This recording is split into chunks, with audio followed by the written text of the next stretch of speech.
You're listening to Historical AF, or, if you cuss like we do, Historical as Fuck. This is your excited historian, Kyna. And I'm your rockin' librarian, Ashley. We're here to deliver the funny, weird, spooky, morbid, and random historical nuggets you never knew you needed. Welcome, listeners, to episode 5. Hello, Ashley, you're back. Hi, I'm back. I am. I missed everyone so much last week, and I'm like really, really upset that I missed the best topic ever because food is kind of my god. So yeah, Kyna did such an amazing job while I was gone, and Natalie did too. Thank you, Natalie.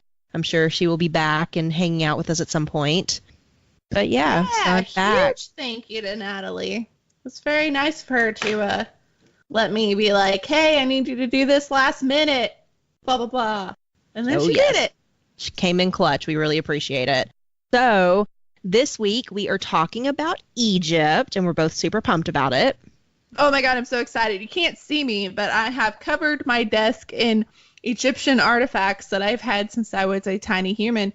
I have like little sculptures of King Tut and some gods, and I got like a Russian nesting doll of a mummy. And I have a replica of some hieroglyphics that are on a tomb, and it's actually of the story I'm doing today, so that's fun. Yeah, like aesthetically, Kyna's really, really bringing it today in her Oh my God. I will say my mom listens to this. So I want to say a big shout out to my mom. So when I was little, I was a big ass nerd, and I would like dig in the yard for dinosaurs, but it was actually chicken bones because my dad would feed chicken to the chickens, which is tragic. But she would notice how nerdy I was, and she would buy me every book like she could come up with on things that I was interested in, and I was so obsessed with Egypt. So all this stuff came from my mom. And she really fostered my love of history, which is probably why I'm a historian today. Nice. So, yay, Mom. That's awesome. Special shout out to Kyna's mom. I know. She could have just been like, shut up, nerd. But then she was like, nah, here's some books, and let's go to a museum. And I was like, yay. So. Right, yeah, like my parents put up with me digging a whole lot of holes in the yard. And the one time that I accidentally left the tiny shovel on the back of my dad's truck and it fell off on the highway. And I got in trouble, but like they were like, she's learning, it's totally fine. So sorry, Dad, for losing your tiny shovel as a kid. Yeah, and they used to have that. I think it was some magazine where you could buy like little dinosaurs that you could get the little tiny shovels and dig them out of the eggs or whatever. Yes, I loved those. Those are so cool. No, yeah. I used to love that so much at like the museums when I would go visit my aunt in Houston. We would go to the museum down there and like dig for dinosaurs and shit. But anyway. But this is not about dinosaurs. This is about Egypt. Yeah, I actually went to the Houston Art Museum, I guess a month or so ago, and they had some really awesome mummies there. I was really impressed. Oh, man, I'm so jealous. That's awesome. Oh, I know. They were so great. Big fan. Big fan. Yeah. So how was your week, Ashley? My week was okay. I had waffled on whether I was going to talk about it or not, but the reason I was out last week, I'm going to be like upfront because it's Mental Health Awareness Month. I had to go stay at the hospital for a little bit because my mental health is not on the up and up lately. So as soon as I got out of the hospital and was doing really good with that, I got hit with normal people sick and have this sinus infection from hell. So people might get to see a glimpse of this beauty that I keep shoving up my nose that poor Kyna has to witness.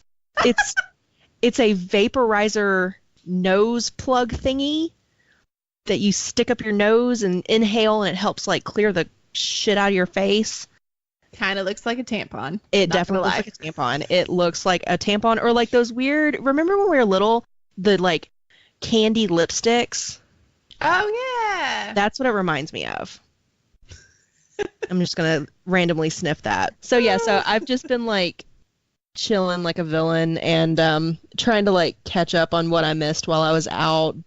But yeah, like I want to normalize this shit. Like mental health is really important. So I'm here. I'm off kilter, but I'm here.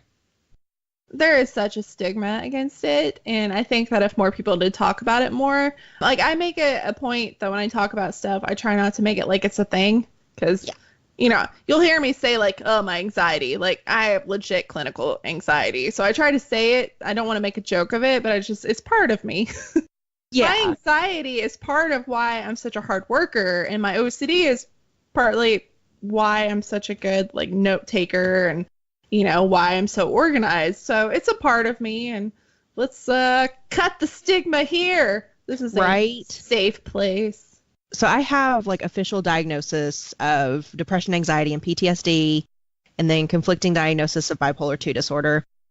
I suppress my shit like so much that I don't like actually seek help for it until it becomes too much of a problem to handle. So that's why like I had to take some time last week and had to miss out and everything. But and I wanted to be honest because yeah, we need to destigmatize this shit so then people like me don't spend all their time suppressing and not getting help. So I just wanted to like real quick, because it's Mental Health Awareness Month, give this resource out to our listeners for anyone that's struggling with mental health and stuff. You can go to suicidepreventionlifeline.org, and it gives resources as well as multiple ways to connect to someone to talk. You can talk over the phone. You can use a chat line, like a old school chat. It has resources to connect with people for those that are deaf or hard of hearing, as well as people who speak Spanish.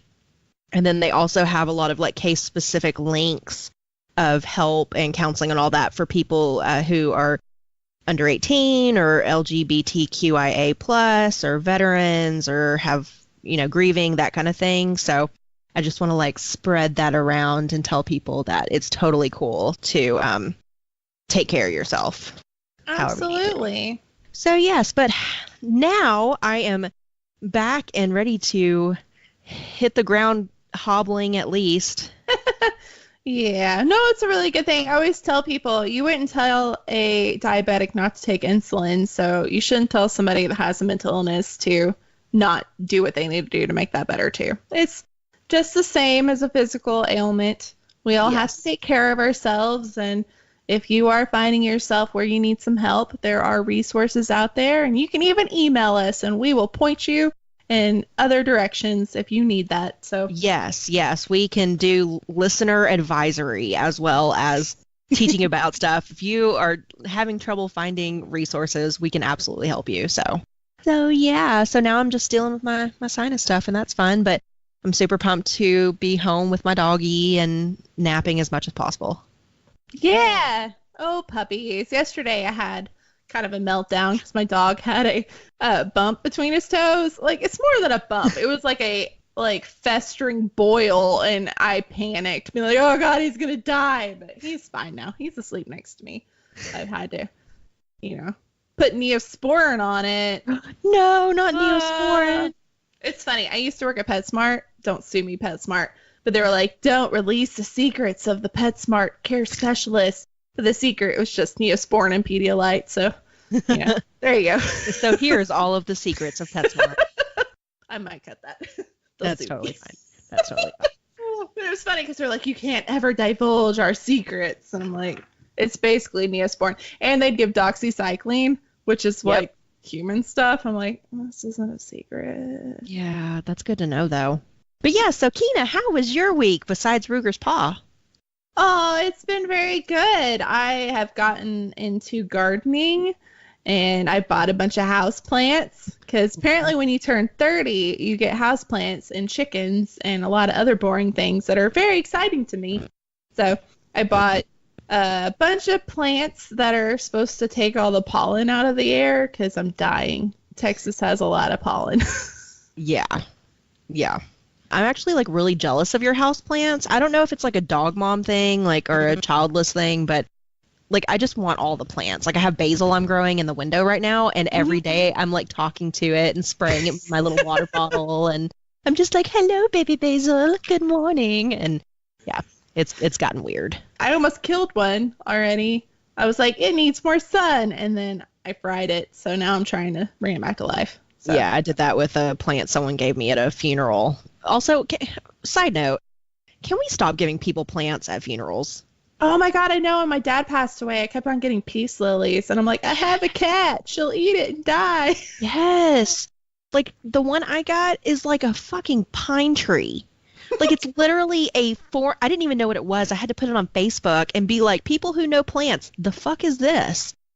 And people were like, oh, that's totally this type of pine, but you can't leave it outside if it gets under like 65 degrees. So I've had Oh. this like tiny pine tree growing on my kitchen table until it got warm enough to put it outside, and then it got too much sun, so it burnt a little bit. So now it's like in a weird spot on my deck. Just like don't give people plants. Oh. Don't send flowers. Don't Yeah. give plants. No. I know we actually asked for people to make donations to the Humane Society because my dad loved his dogs more than anything, and we still got plants. And I was like, this is toxic. I'm going on record right now. When I die, I don't want plants. I want donations to the Humane Society, or I want grocery cards for my family. Yeah. Don't that even makes bring more a sense. casserole. Just don't. Gift cards. So Yeah. many hams, so many casseroles in my time. Oh, I know. Ugh. Speaking of temperamental trees, we got a lime tree too. What? Oh my god, it has little baby limes and they're so cute. But apparently when it gets cold, we'll have to either cover it and give it a light or bring it inside. But we like planted it outside, so I don't know what we're gonna do. But got little baby limes. Little Persian lime tree. Oh my God, that's so cool. I want a citrus tree so bad, but I have no idea A, where I'd put it, and B, how I'd keep it alive. Yeah, well, apparently they grow really well in South Texas, so I'm excited. And then I discovered that the tree that was here when we moved in is a banana tree. What? What? I'm so excited. Oh my God, I'm It was so like a jealous. happy accident. I didn't know what it was. And then I was like, we were at the nursery looking at lime trees, and I was like, that's a banana. But That it's is wonderful. It's also right outside our, like, we have our master bathroom has a window that's like frosted, but the banana tree like brushes up against the window, and it kind of looks like a person like scratching the window. So that's terrifying. Yeah, that would scare the shit out of me. You can get used to it. Unless there's actually a person out there and I don't notice it because I think it's the banana tree, and then I'm just dead. And then I'll be on the morbid segment. Yes, next time we do food, we'll be like that one time Kyna died, and it was because she thought it was a banana tree and it was a man. Yeah. Banana tree? Yeah, sorry. Anyway, we have so derailed, but with that, I mean, I can kind of segue, because since I missed the food segment last week, I had to do one of my roles on a food stuff. Ooh, yeah, do the food.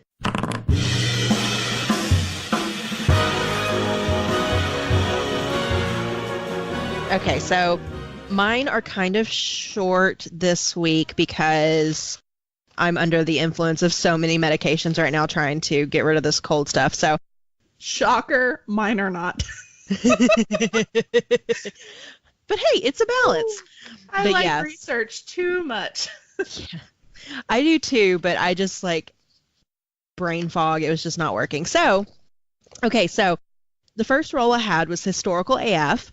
And first, before I go into my actual topic, I want to say that I'm drinking hot tea because I haven't had a voice for 3 days, and I was like determined to be able to talk today.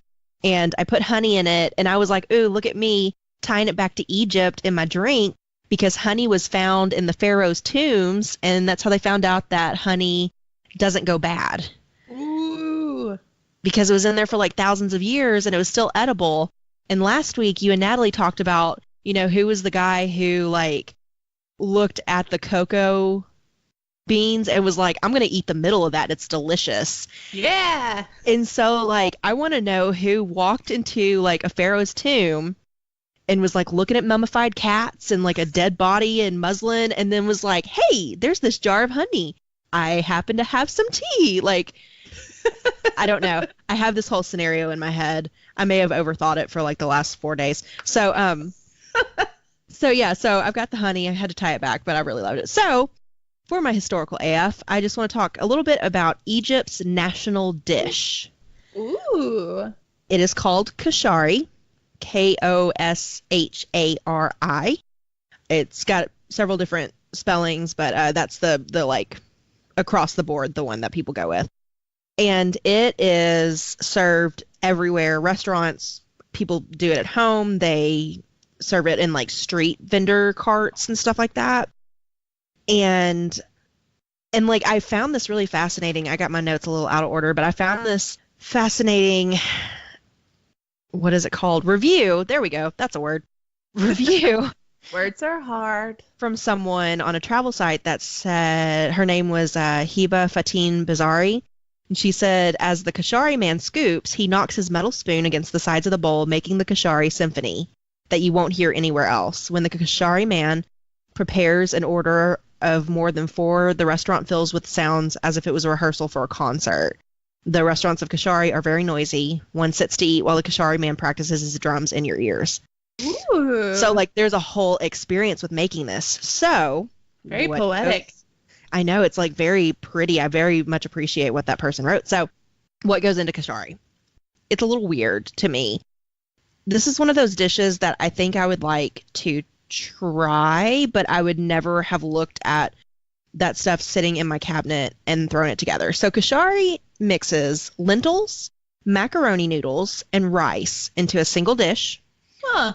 And then it's topped with a spicy tomato sauce that uses a special Middle Eastern spice blend, garbanzo beans, and fried onions. That's a lot happening. It's a whole lot going on. So basically, where's my stuff? I always do my notes out of order. Okay. So the weird thing is that rice and macaroni noodles are not indigenous to Egypt. These were things that were cultivated or grown in other regions and brought in through trade routes. So, oh, that makes sense. Yeah, so the dish originated most likely in India as khichdi during British occupation. And then it was just comprised of lentils and rice. But when the British brought it to Egypt in the 1800s, because it was inexpensive to fix and it was very filling for not a lot of surface area on your plate, it was a big hit. Also, I'm reading this book series right now. I have to like tangent this because I can't stop thinking about it. I'm reading this book series right now, a trilogy called The Daughter of Smoke and Bone. It's a YA series.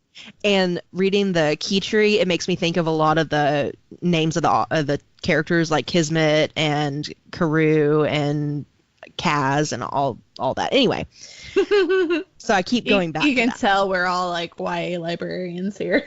Yes. Once a YA librarian, always a YA librarian. Thug life. But yes.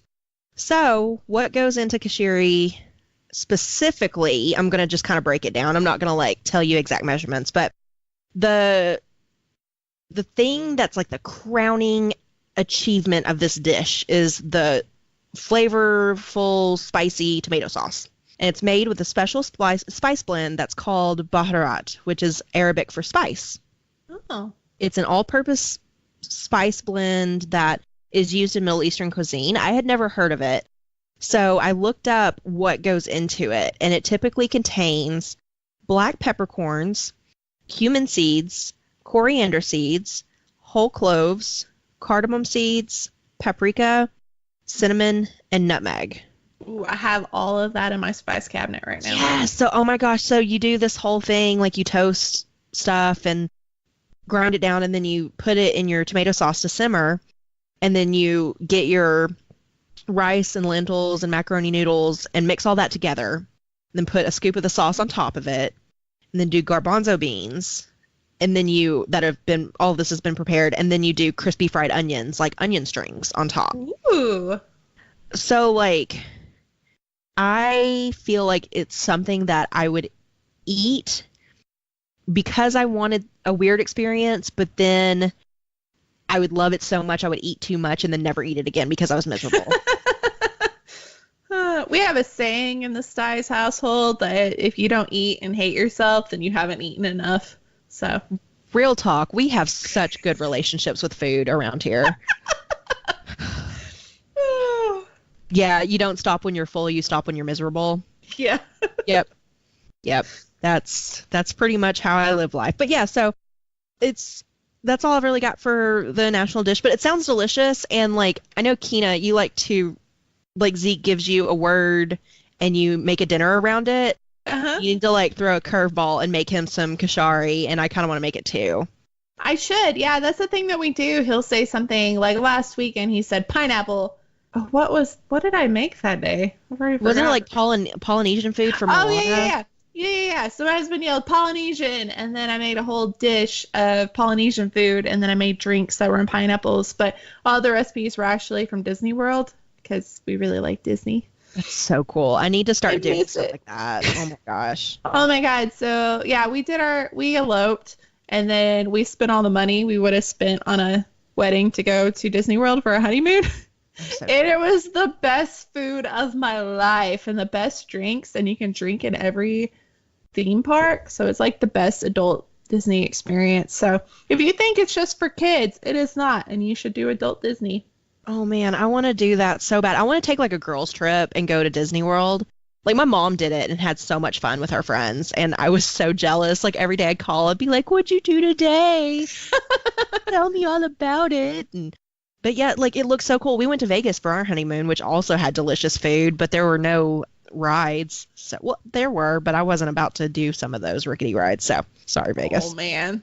We went to Universal too, and those rides are insane. And I'm afraid of heights, which is funny because I'm 6 foot. You wouldn't think I'd be afraid of heights, but yeah, some of them are very, very high. And Zeke would always be like, "Oh, is that a screw loose or something?" And he would like psych me out. So I'd be like terrified until it was over, and then I'd be like, "Yeah, that was the greatest thing ever! Woo!" That is such a Zeke thing to do. I love that. Oh my God, yeah. I miss Florida. Although I have a Six Flags here I haven't been to, so when you Oh my come God. and visit. I was going to say, so I've been thinking about coming and visiting. We might have to go to Six Flags. Yeah, we have a Six Flags and a SeaWorld really close. We haven't been to those yet. Oh my God. I used to go to that SeaWorld when I was little, and I need to go back. Yeah, it has, I think, 3 rides. Don't at me. I don't remember. But yeah, there's... We'll find out, people. Don't add us. Yeah. Add? Yes. Add? What? Huh? All right. I don't know. All right. So, for my story, I'm going to start with morbid, which is different from all other orifices. What? Shit. All right. So, I'm going to start with morbid, which is different from all our other episodes because we usually avoid those. Yes. But this is going to help me set up my other 2 stories. Nice. All right. So, I'm going to talk about mummification in ancient Egypt. So we can't really talk about Egypt and morbid shit without diving into mummification. So that's actually a process of embalming and treating the dead body so that all the moisture from the body is removed, leaving only a dried form that would not easily decay. It was very important to Egyptian religion to preserve the dead body as lifelike as possible because they really wanted to party in the afterlife, and they really thought that that was an important part of that, to be able to do that. So they were actually so good at mummification that even today we can view a mummified body and have a good idea of what they actually look like, which is insane to me. That's 3,000 years ago. Yeah, that's so cool to me. I know. Like So- being able to image a mummy and like see how it looked in real life. Yeah, no, I love it. Yeah, and they actually have those CSI workers that can Yes. take a mummy and make them look like they would have looked like in life. It's just amazing. Oh my gosh. Yes. So mummification was practiced throughout most of the early Egyptian history, but the earliest mummies from prehistoric times, they were probably accidental, which I didn't really realize that. So because of the dry sand in the air, it actually preserved some of the bodies that were buried in shallow pits that were dug into the sand. But to me, I was kind of like, if you see a body in a shallow pit, what's your first thought? Like, ooh, they're mummified. Mine would be like, what happened? Are you supposed to be here, sir? Are you trespassing? Yeah, like why is this dude or duet in a shallow grave? Like, were they murdered, or it's just, I don't know. Yeah, like Oh. I would be like, oh, they have a stab wound, not like they're so well preserved. I know, right? That's where I went. I watch way too much true crime documentaries. Same. I need to back off. All right. There. Anywho, about 2600 BCE, during the 4th and 5th dynasties, Egyptians actually began to mummify the dead intentionally. According to Egyptian lore, the god Osiris was the very first mummy. So that was That's pretty cool. Yeah, Yeah, I did not know that. I didn't either. The practice continued and developed for well over 2,000 years into the Roman period, which was circa 30 BCE to 364 CE. And again, I'm using BCE before Common Era and then CE Common Era because that's what they use now. So, trying to make it consistent across all podcasts now. Yes, I appreciate that. I really hate saying before Christ. It's before Common. Yeah. So with any one period, the quality of mummification actually varied. It depended on the price that was paid for it. The most prepared and preserved mummies are from the 18th through the 20th dynasties of the New Kingdom. And those are the ones that include like King Tut, the ones that we actually know about. Okay, cool. Everybody knows about King Tut. So yeah. I'm going to be talking about a lot of the practices that actually happened in the New Kingdom because that's what we know the most about. So the process. The mummification process took 70 days. 70. And I'm going to regret the ads that I get from my search history, but I Googled how long embalming takes today. Yikes. It's 45 minutes. So today we spent 45 minutes on a person, but they spent 70. Whew. That's a lot. And you're going to get the weirdest knock on your door from NSA. I know. It's all part of the art. The sacrifices I made for the podcast. It's okay. I did a lot of Googling about how Egyptians used moldy bread to treat wounds last night. So. Yeah. All right. So embalmers were actually special priests that were also there to treat and wrap the body. Beyond knowing the correct rituals and prayers to be performed at various stages, the priests were actually really knowledgeable in human anatomy, which I thought was interesting. You wouldn't think of a priest being super into anatomy. Yeah, that is really surprising. I guess, some of the stuff that I ran across said that the priests were also, doubled in as not only the embalmers, but, the doctors and stuff. So they had a lot of, really big cross purposes. I even saw the priests being called magicians and doctors. So, yeah. Yeah, well, spoiler alert, they have to know where your organs are to take them out. That's what I'm about to get into. So a little foreshadowing. So I guess you would have to know the anatomy if that's your job is to take out certain things. Truth. So the chief embalmers often wore the mask of the god of Anubis while they were doing this, which I would imagine, if you're trying to cut a precise, incision and you got a giant-ass mask on your head, would it be hard to see? Yes, but are they treating it kind of like the plague doctors with the mask did and stuff the herbs up in the nose of it so they wouldn't smell the dead body? Oh, that's smart. That's really smart. Maybe that's what they did because I'm sure it'd be very smelly. Yeah, I'm trying to think I'm picturing a normal modern day autopsy, cutting the Y incision, cracking and all that, and how I'm trying to picture a coroner doing that with a mask on, and it's kind of freaking me out. Stuff of nightmares. Yes. So the first step in this process was to remove all the internal parts that might decay rapidly. The brain was removed first by carefully inserting a special hooked instrument up through the nostrils in order to pull out the bits of brain tissue. Yikes. Yikes. I'm going to refer to the movie The Mummy probably 1,000 times this episode because it's one of my favorite movies. But I like the part where she's they shove it up your nose and they scramble it up and then pull it right out. So there you go. Watch that movie. Love it. And the listeners can't see, but we both made the same shove the hook, stir it around motion. Yes. But if you join our Patreon, you can see it in the bloopers. Yeah. Shameless love. All right. So it was actually a delicate operation, one that could easily disfigure the face. So King Tut actually had a broken skull, and for a really long time they thought that was his cause of death, but now they know that it actually came from the mummification process. Huh, that's good to know. Yeah. Ruger agrees. Ruger agrees. He is very enthusiastic about ancient Egypt, too. Is he barking at a cat? Because those are also worshipped in Egypt. He is barking at a cat. There we go. All right, so then the embalmers removed the organs from the abdomen and the chest through a cut that was usually made on the left side of their abdomen. They left only the heart in place because they believed it was the center of a person's being and intelligence. Huh. Yeah. They also believed that in the afterlife that you were judged by your heart. And then they also put a protective, powerful amulet that was called a heart scarab over it. Oh, that's cool. I'm like fascinated by scarabs in general. Yeah, it's really interesting. That's cool. All right, so the priest who actually made that incision was also known as a slicer or a ripper up. Huh. I know, right? I wish I was a slicer. I'm just going to start calling myself that. New nickname. Yes.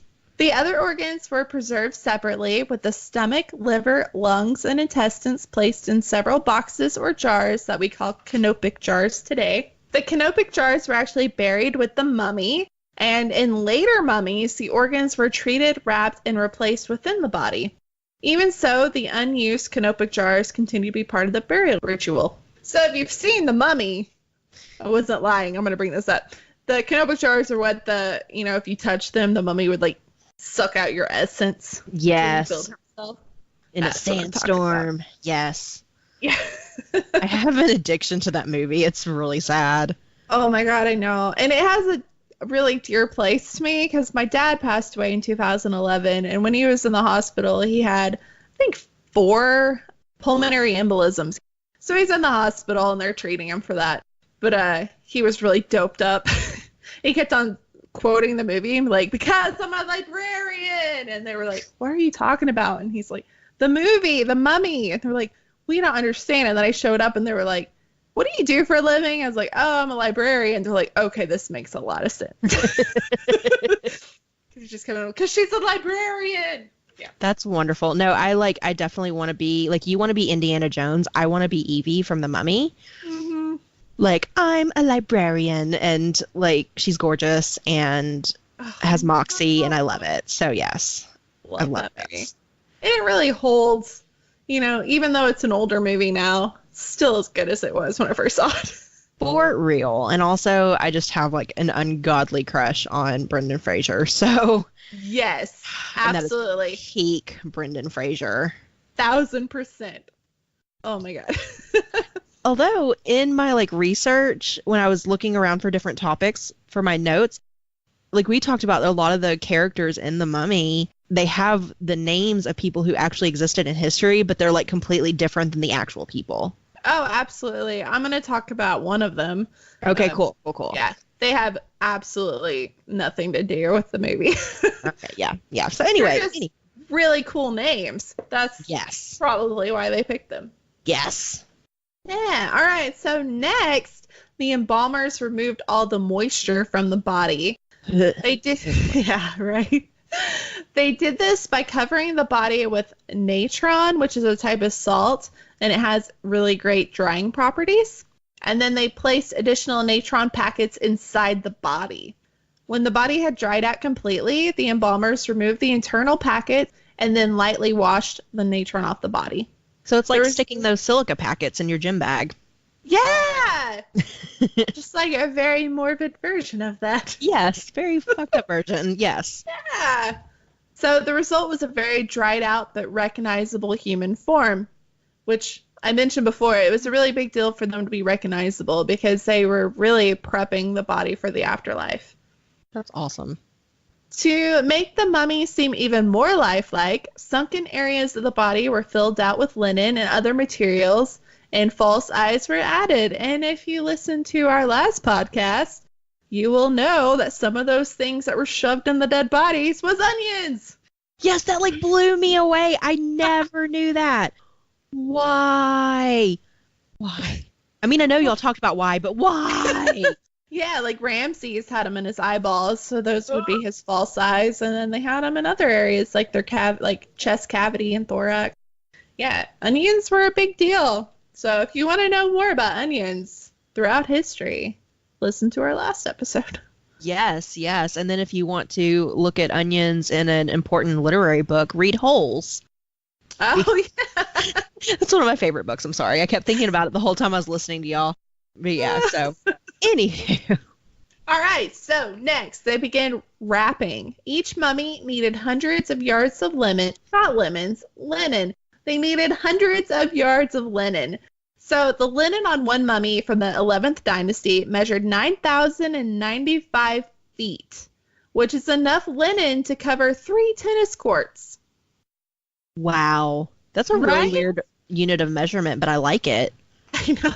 I found it in like the craziest Egyptian facts about mummification. Oh man, those are the best lists. Yeah. Most of this came from like the Smithsonian and like Britannica and like very scholarly, but a couple of these little added facts came from that. Yes, love it. The priest carefully wound the long strips of linen around the body, sometimes even wrapping each finger and toe separately before wrapping the entire hand and foot. So a lot of attention went to wrapping these bodies. In order to protect the dead from a mishap, amulets were placed along the wrappings, and prayers and magical words were written on some of the linen strips. That's cool. Yeah. Often the priest placed a mask of the person's face between the layers of the head bandages. At several stages, the form was coated with a warm resin, and then the wrapping resumed once again. At last, the priest wrapped the final cloth or shroud in place and secured it with linen strips, and the mummy was complete. The priests preparing the mummy were not the only one busy during the time. Although the tomb preparation usually began long before the person actually died, there was now a deadline, and the craftsmen, workers, and artists had to work very quickly. There was so much to be placed into the tomb that everybody was hard at work, so they would add furniture, statues, wall paintings, religious and daily scenes, and they also had foods, prayers on the walls. Through a magical process, these models, pictures, and lists would become the real thing when needed in the afterlife. So they thought that if they drew on the wall everything that they would need in the afterlife, that it would come to life when they were nice. So they really spent most of their... It's not like they dreaded death or thought anything negatively. They just thought it was a natural next step. So they spent most of their living life not obsessing about death, but just naturally preparing for it. So it wasn't... Yeah, and I mean, it's like a really good way to like manifest what you want your afterlife to be like. Yeah. Yeah. So to them, it wouldn't be anything morbid. So... You know, like today, if you're planning your funeral, people are going to be like, well, what are you doing? But to them, it's just complete natural. It was very... Whatever. I think I've mentioned something funeral related in every episode at this point, so they can suck it. Oops. That's true. That's my thing, I guess. All right. So as part of the funeral, priests performed special religious rites on the tomb's entrance. The most important part of the ceremony was called the opening of the mouth. A priest would touch various parts of the mummy with a special instrument to open those parts of the body to allow them to enjoy those parts of the body in the afterlife.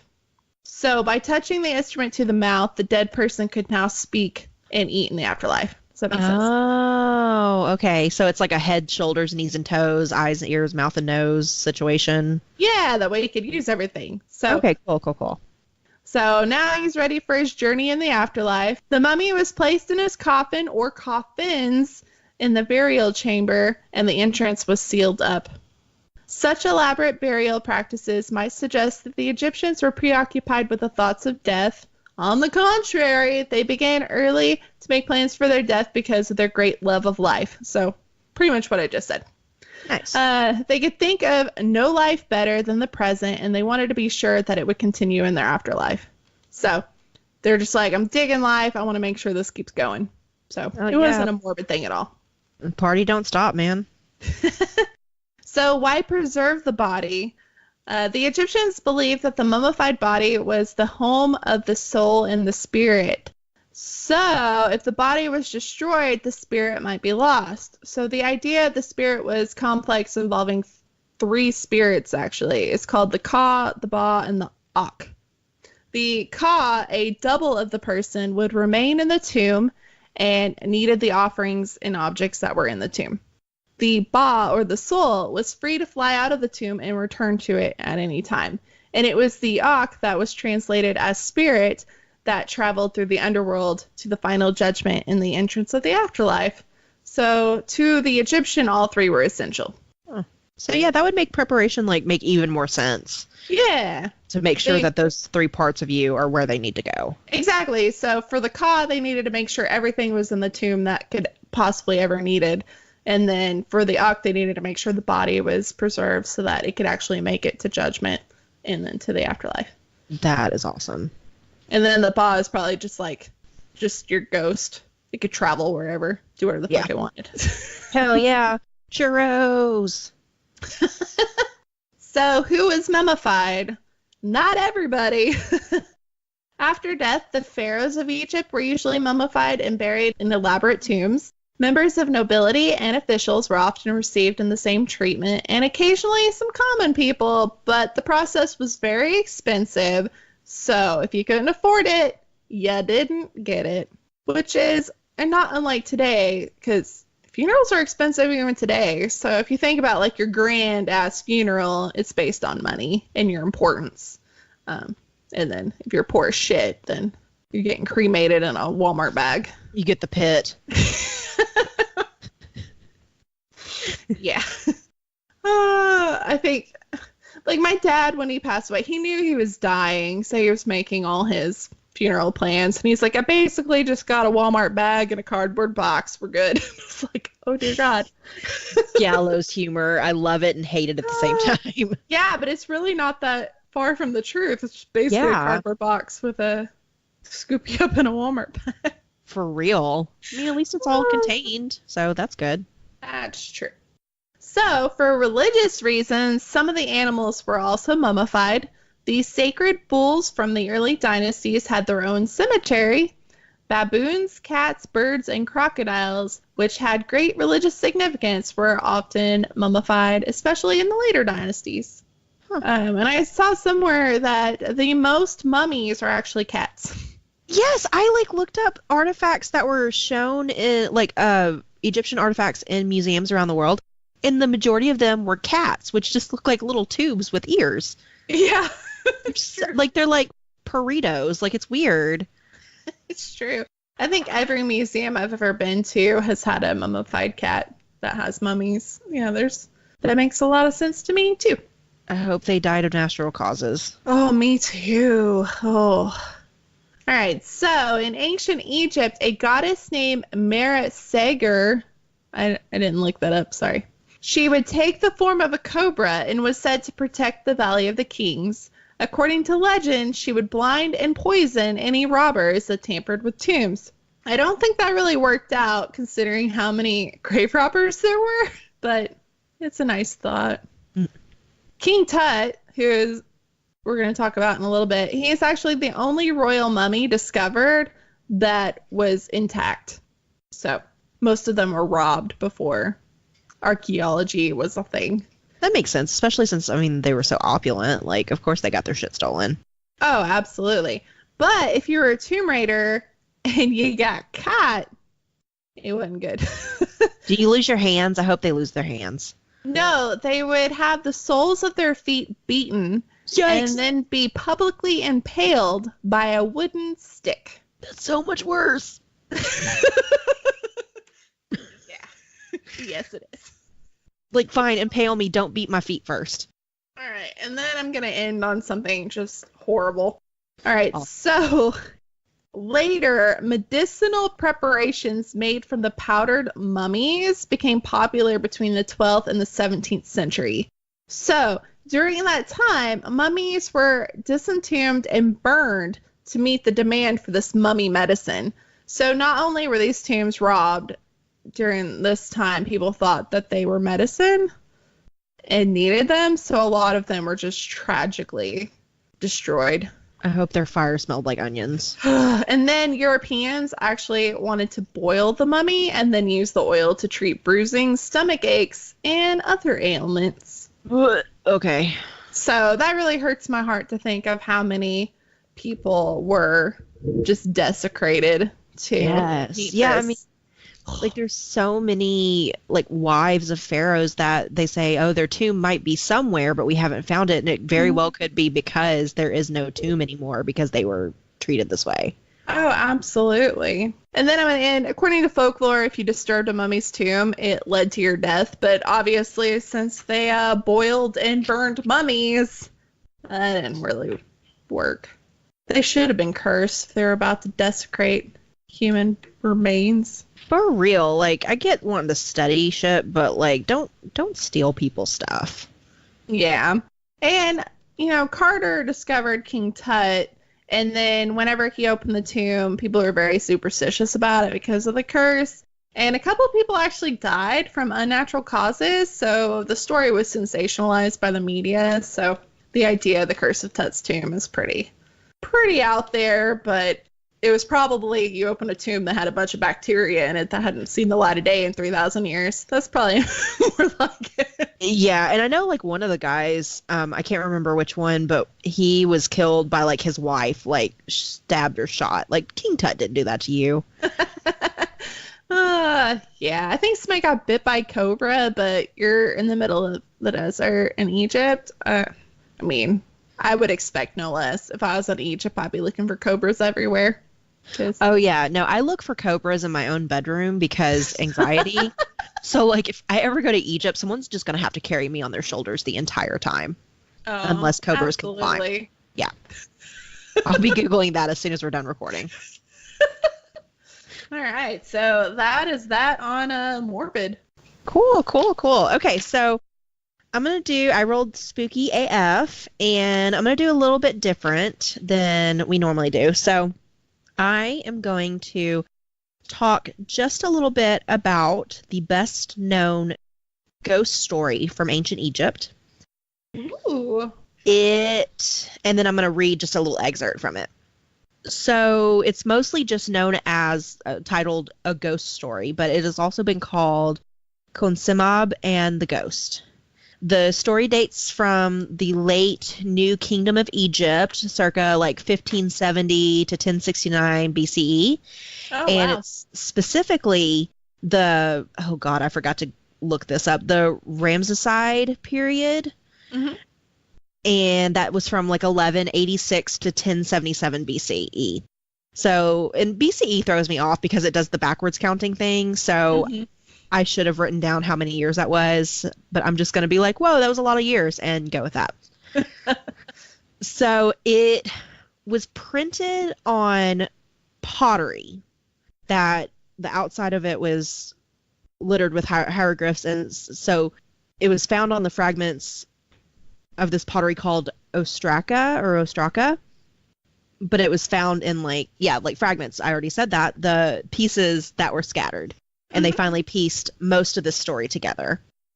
And scholars like Georges Poissonnière in 1960, Common Era, and then Jürgen von Beckerath in 1992 claim are copies of a much older story from the Middle Kingdom of Egypt, but it kind of goes back and forth. So basically it focuses on the traditional view of the afterlife in Egypt being a paradise.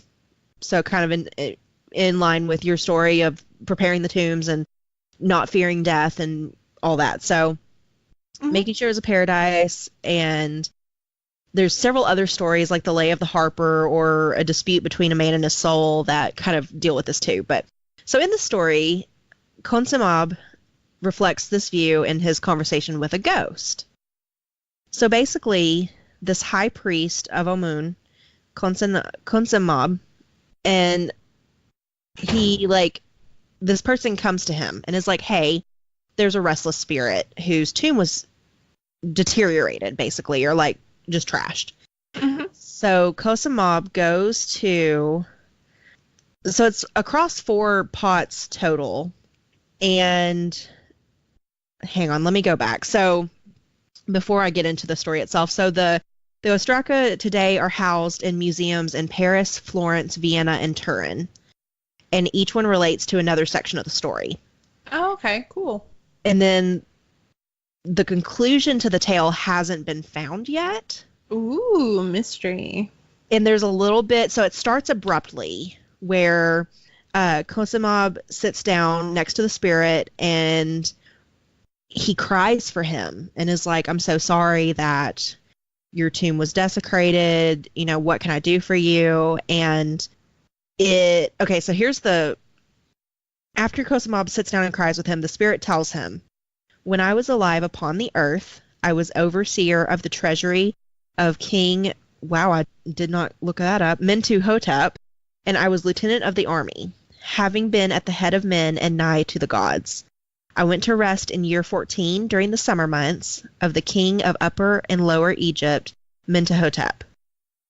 He gave me my 4 canopic jars and my sarcophagus of alabaster, and he had done for me all that is done for one in my position.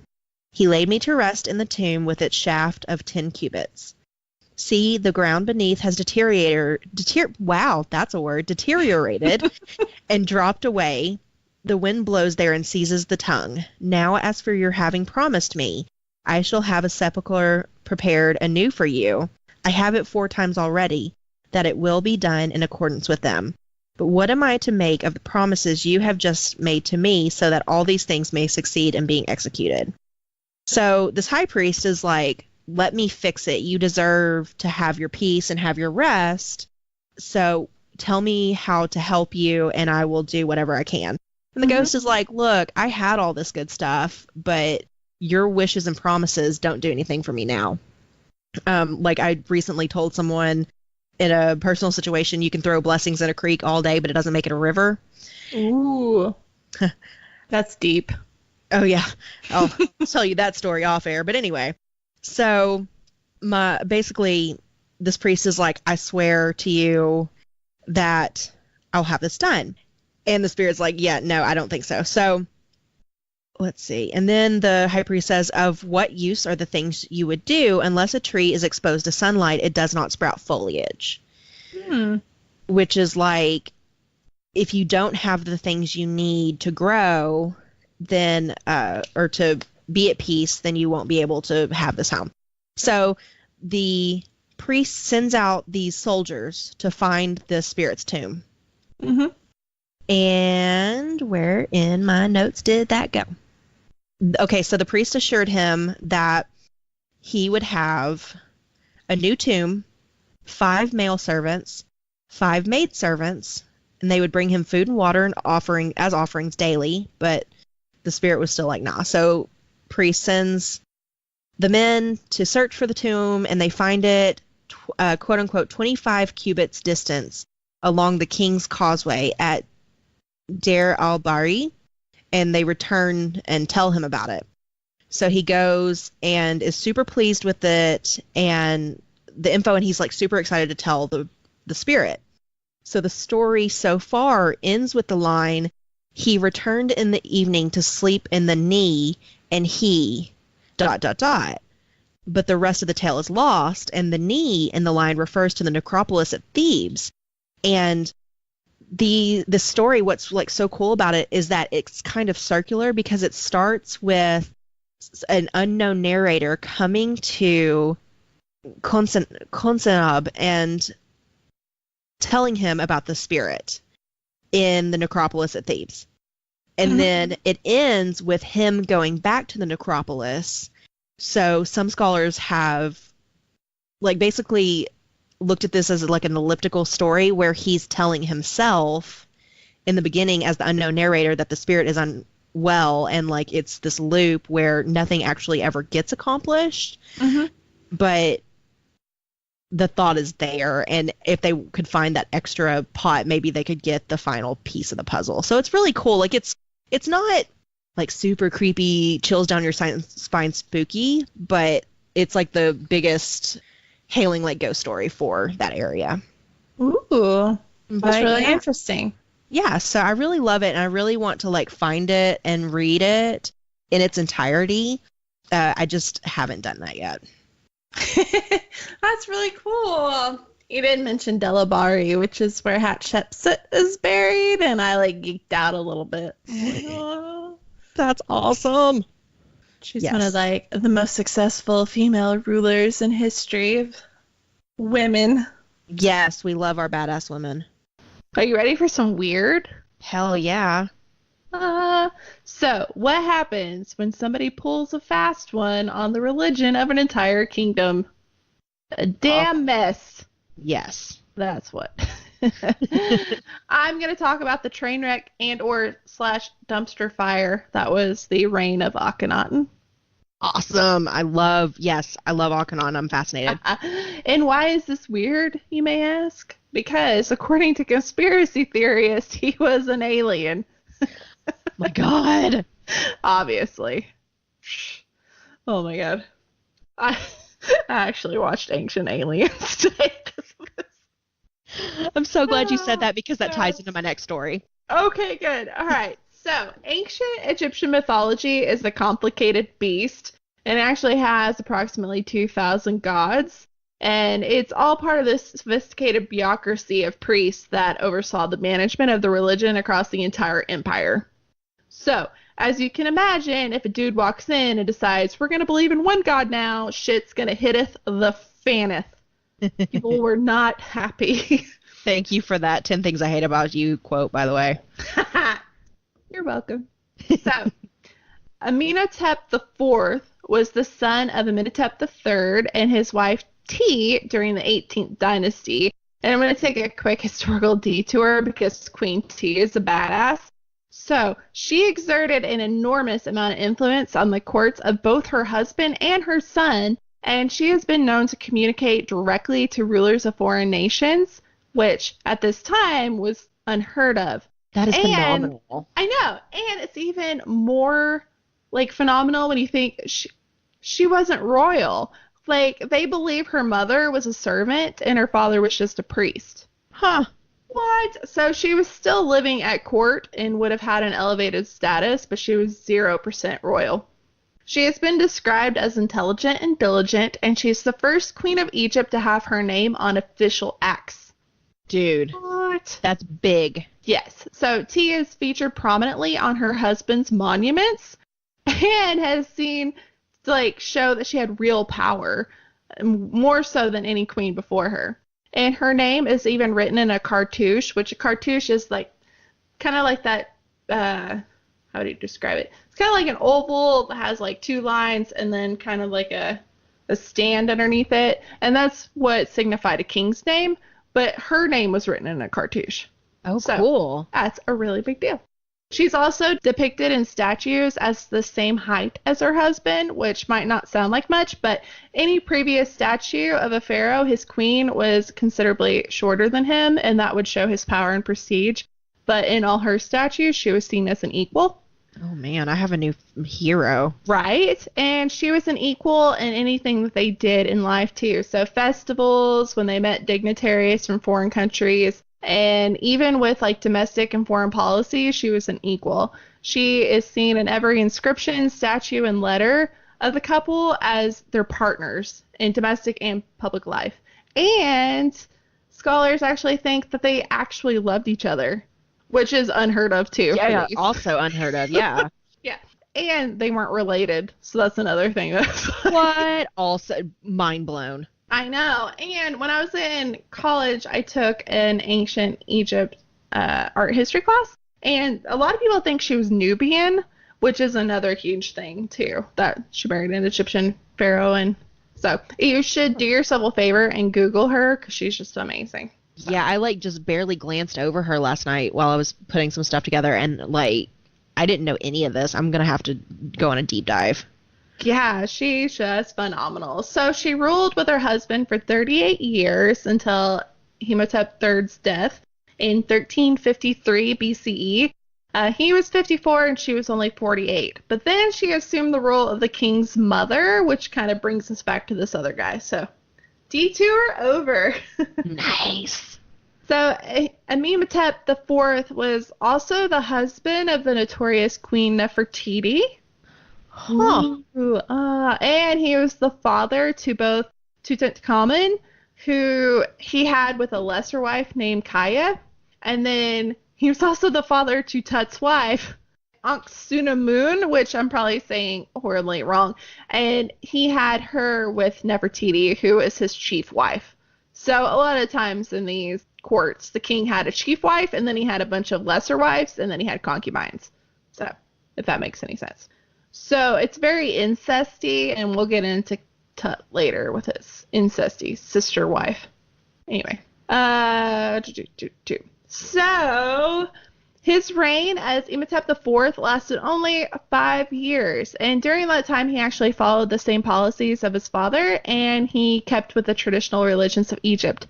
But in the 5th year, he did a complete 180 and decided that the god Amun was out and this new god Aten was in. So over the next 12 years, he became infamous as the heretic king who fucked up the only religion Egypt had ever known and created the first monotheistic religion in history.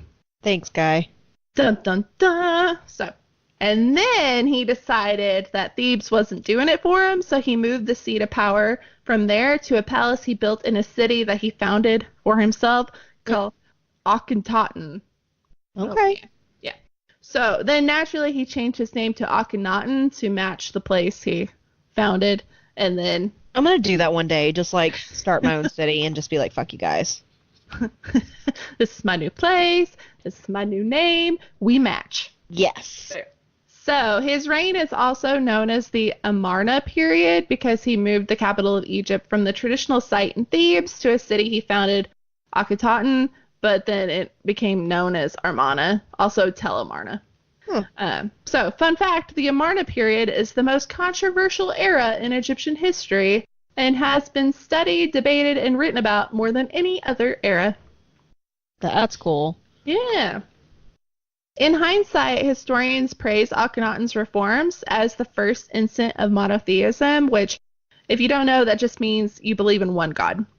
Yeah. And it's also should be noted that this was 700 years before Isaiah of the Bible. So this is a long time before Christianity is even a thought. Sweet. I was going to ask about that. I couldn't remember the exact timeline. Yeah, but Sigmund Freud, our man from episode 1, he argued that Moses was actually an Egyptian who had been adherent to the cult of Aten and was driven from Egypt following Akhenaten's death. So Sigmund Freud followed the very minimal argument that Moses was actually influenced by this sun god to create the Christian god. And probably loved his mom. Probably. Anywho, monotheism might be bright and shiny now, but for Egyptians at the time, he was literally the worst. They did not like him. These old deities of Egypt, they had actually encouraged peace, balance, and harmony, and it's one of the most developed ancient cultures the world has ever known. There was actually no word for religious intolerance at that time because it was not considered an issue that even needed a name. But Akhenaten's new religion was built on this belief that in order to be right, the other system had to be wrong. And it became pretty intolerant pretty quick, and he worked really hard to suppress them. So this is the first instance of religious intolerance in Egypt.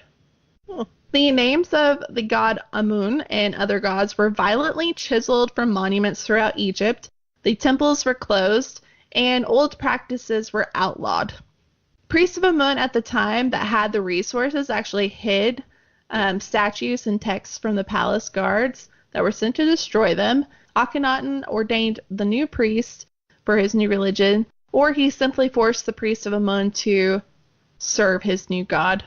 He actually proclaimed himself and his queen gods.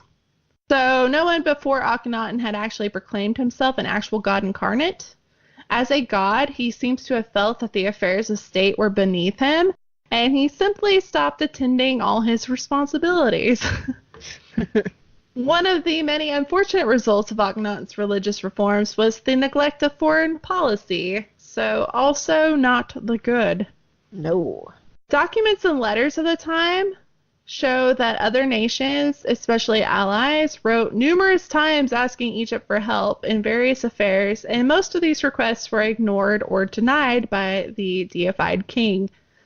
Egypt was a wealthy and prosperous nation at the time and had been steadily growing in power since the reign of Queen Hatshepsut. What? She was also a pharaoh, not a queen. Hell yes. Later, she was just like, fuck this, I'm not a queen. God told me I'm a pharaoh. She put on the little beard thing. And Yes. What? Yes, I was about to bring up the beard. Yes. Yeah, she was just like, yeah, I'm a pharaoh. I'm not just a queen. So her and her successors, such as Tutmosis III, employed a balanced approach to diplomacy and the military in dealing with foreign nations. Akhenaten chose to ignore what was happening beyond the borders of Egypt, and things started to go downhill pretty quick. And he essentially fucked up all the hard work everybody before him had done. Yikes. So, also, not the good. So there's a whole lot more on Akhenaten and his actual reign, but for time's sake, I'm not going to go into any of that. But I'm going to go into the art, which is what this whole weird segment is going to be about. Mm-hmm. So the art of the Amarna period deviates drastically from the art before and after his time. So Egyptian art had this, there was like a template. So if you see any kind of hieroglyphs, there's the, stylized characters. They're all standing kind of profile, but the face is front. And he completely threw that out and created his own thing. Oh. Yeah. So, unlike any other thing, the art from the Amarna period depicts the royal family with elongated necks and arms and spindly legs. And some of their heads are shaped kind of like a cone head. I don't know if you younger people ever watched SNL back when the cone heads were a thing, but very, very tall and elongated heads as well. So, I mentioned earlier that I watched Ancient Aliens for scholarly research, of course. And they describe these images as otherworldly encounters and describe them as having elongated faces and heads, protruding bellies, and chicken legs, which I thought was funny. Like aliens. They believe that the alien-like features is proof that they were actually aliens and that the sun disk that's represented above Akhenaten in all his art is actually a UFO. But okay, I just Googled Amarna art and I'm looking at it, and it's like real weird. The heads are real strange. Yes, they are legit they look very alien-like. But there's a reason. I promise. All right. Cool. So I was also pleased that the guy with the crazy hair from all the memes going, aliens, he was actually in this episode, so that made me really happy. Yes. First, scholars thought that the king suffered from a genetic disorder called Marfan syndrome, and that would account for all the oddly proportioned depictions. But spoiler alert from my next story, this is all disproven by DNA analysis. So, a much more likely reason for this style of art is very intentional, and it went along with his religious beliefs. And the idea is that the elongation of the figures in these images was meant to show how this huge human transformation happened when Akhenaten was touched by the power of Aten. Huh. The famous image of Akhenaten, which I actually own, and it's right here if you're on Patreon and you can see my picture. Love it. It shows that him with his entire family, so him including Nefertiti and their children, all have the same elongated head and bodies, which if it was a genetic disorder, it wouldn't make sense because Nefertiti wasn't related to him. That's what most scholars all agree on. So because they wouldn't all have the same disorder, that doesn't make a lot of sense to people. So it's likely an illustration of the transformation to a godlike status that they all had by being touched by Aten. And then they show the kids like that to show that their faith is so strong that even their children are born like that. Huh. Okay. Some cultures do the head wrapping to elongate their skulls. I wonder if they did that. Everything that I've ever read on this is just that it was an artistic, stylized. Yeah. It was meant to differentiate him from everybody else. Cool. But if you think of the famous bust of Nefertiti, she doesn't look like that. And a lot of other things, especially after the reign of Akhenaten, everything goes back to the way it was. So anything that was depicted after that, like Nefertiti and their kids, they don't look like that. So. Oh. But there's also another idea that Akhenaten is depicted as this androgynous figure. Scholars took this feminine form, he had larger hips, a pregnant-like belly, and then he actually had small breasts. So they thought that it was supposed to be an intentional feminization of his body. But like I said, DNA tests prove that this wouldn't have actually been his form. So this thought is that because he was actually the god Aten, he was simultaneously both male and female and neither male and female. So very androgynous. Absolutely, yeah. So he's probably pretty progressive with doing away with gender completely. So he's neither and both. That's really cool. Yeah, it does. Yeah, and especially because like in that culture, both men and women wore makeup. So, I mean, yeah, it was a very That's awesome. Yeah, if you think about it, a lot of the stuff he was spitting people hated, but today would be completely normal. Yeah. So you think like non-binary, and you think about monotheistic religions, this is completely normal for us today, but back then everybody was, ooh, this is too crazy. Yeah. That's nuts. Okay, cool. Yeah, so another aspect of the Amarna period art that differentiates it from earlier and later periods is the intimacy of the images. So the one that I'm going to post pictures of, the one that I have with me, shows a family just enjoying each other's company, like in a private moment. And any picture of a pharaoh before and after that doesn't show that. The pharaohs are seen in battle or, you know, being official with his queen. So this is the first time we just showed them being normal families. So a lot of people explain this by showing that his religious beliefs in Aten, it was so important that because he had the love and grace of Aten, he was able to thrive as a pharaoh and as a family. So cool. Yeah. So whether or not you think Akhenaten is a hero or a villain in Egypt's history, he's actually very important because the ideal of monotheism just changed, you know, the history of world civilization as we know it. Unfortunately for him, that didn't work out for his legacy because he was considered a heretic and an enemy of Egypt, and he was promptly erased from history by his successors. And he was actually unknown in Egyptian history until the discovery of Amarna in the 19th century. Huh. Well, that's okay. That's good to know. Yeah. And now he's, especially with the discovery of King Tut, people know a lot more about him. But before that, nobody really knew who he was because successors were just frantically trying to undo everything he did. Yeah, that makes sense, though. But, oh my god, like, I'm learning so much. I don't know. My brain is on fire. And I'm going to go into the second part of this in my next story because they're kind of connected.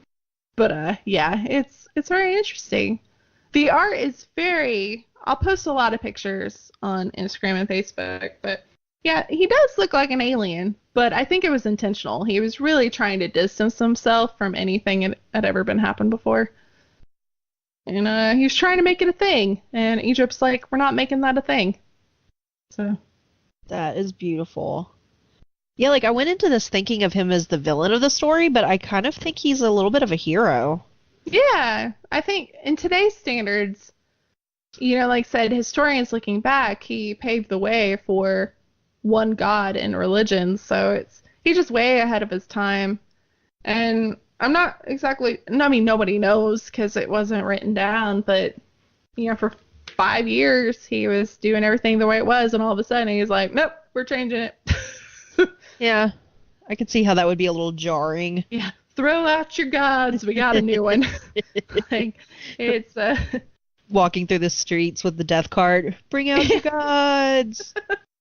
It's very interesting. I wish we would know more, but like I said, people were not happy and they destroyed a lot of the information that would probably give us the clues we need to know what really happened.